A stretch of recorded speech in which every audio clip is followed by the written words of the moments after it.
Right mga master, so welcome back ulit sa ating YouTube channel. Okay, so andito tayo ngayon sa taas. Bali ginagawa kayo na forma sa pinopormahan na rito yung mismong highlight ng ating project. Ayan, so ito yung highlight natin na canopy. So naka-eskwala kasi yan. Ayan. So yung kapal ng buhos natin dito is 20. Ayan, so ang kapal para rin tayo nagposte. Ayan, so ito na lang yun naman yung pinopormahan nila. Then dito, so buhos na rin yan. Pataas na rin ang forma. Ayan, so babakalan na lang yan, then buhos na ulit. Okay.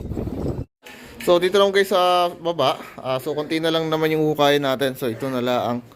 So dalawang hukay na lang yan para sa ating termite control. Okay. So bali bukas, bubutas-butasin na natin yung ating PVC na blue. Then ay babarenan na lang natin dito sa mga hollow block para makalusot. Bali guys, yan ay tatamperin pa yung mga hinukaya natin, and then napapatungan natin siya ng graba, then yung PVC na natin. Okay, so dito naman septic tank, ayan, so meron na siyang kapalitada. So pinalitadaan na rin kanina. Ayan, makikita nyo, ipalitada na po siya. So bukas ito naman yung papalitadaan itong maliit, kung kakayanin palitadahan pa. Okay, so yun lang po.